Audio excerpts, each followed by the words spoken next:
SC ST అమ్మాయిలే కాదు, ప్రతి కులానికి సంబంధించిన అమ్మాయిలు కూడా స్కూల్స్ కాలేజెస్లోనే కాదు, జాబ్స్ చేసే చోట లేదా చిన్న చిన్న ఉద్యోగాలు షాప్స్లో కానీ ఇంకెక్కడైనా చిన్న చిన్న ఆఫీసుల్లో కానీ ఉద్యోగం చేసే చోట కూడా కంపల్సరిగా వాళ్ళు ఎదుర్కొంటున్న పెద్ద సమస్య ఏంటి అంటే లైంగిక వేధింపులు. అసలు ఎందుకు లైంగిక వేధింపులు కానీ కిడ్నాప్స్ కానీ ఎక్కువైపోయాయి? ఈ భూమి మీద స్త్రీ ఎప్పుడైతే పుట్టిందో అప్పటి నుంచి ఈ సమస్య ఉంది. స్వయంగా ఈ భూమాతే కిడ్నాప్కి గురైంది.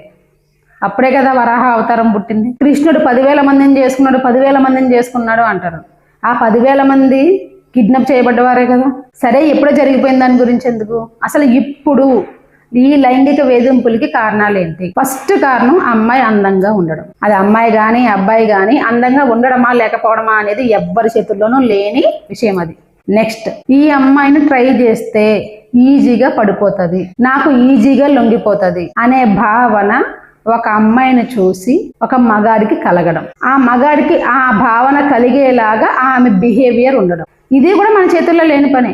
బట్ ఆ అమ్మాయి చేతుల్లో మాత్రం ఉండే పని. ఇతను అందరినీ ఒకలా చూస్తున్నాడు, నన్ను చూసే భావన వేరే ఉంది అని ఎప్పుడైతే గ్రహిస్తుందో తన బిహేవియర్ని మార్చుకోవడం, అతనికి దూరంగా ఉండడం చెయ్యాలి. ఇక మూడవది, ఈ అమ్మాయిని ఎంత ఇబ్బంది పెట్టినా, ఈ అమ్మాయికి ఎంత అన్యాయం చేసినా అడిగే దిక్కు లేదు, బాధ్యత గల తండ్రి లేడు, అన్నదమ్ములు జులాయిగా తిరిగేవారు. నేను డబ్బు ఆశ చూపిస్తే ఈ అమ్మాయికి ఎంత అన్యాయం చేసినా కూడా వాళ్ళ కుటుంబంలో ఎవ్వరు కూడా మాట్లాడరు, నా మీద ఏ కేసు పెట్టరు, నేను వాళ్ళ అవసరాలు తీరిస్తే చాలు, ఈ భావన ఉండడం. ఒక అమ్మాయికి కానీ ఒక కుటుంబానికి కానీ నేను ఎంత అన్యాయం చేసినా నన్ను అడిగే దిక్కు లేదు, నన్ను ఏమీ పేకలేరు అనే భావన ఒక మగాడికి వచ్చింది అంటే ఖచ్చితంగా మన సమాజం ఫెయిల్ అయినట్లు లెక్క. సమాజం అంటే ఎవరు కాదు, మనమే. ఆ న్యాయ వ్యవస్థలో మరి ఏం రూల్స్ ఉంటాయో, వీళ్ళు ఎందుకు ప్రతి కేసుని కూడా ఇలా నాంచుకుంటూ పోతున్నారో అది వాళ్ళకన్నా తెలుసలేదు, తెలీదు, మనకు కూడా తెలుస్తలేదు. కానీ కొన్ని విషయాల్లో కొన్ని నిర్ణయాలు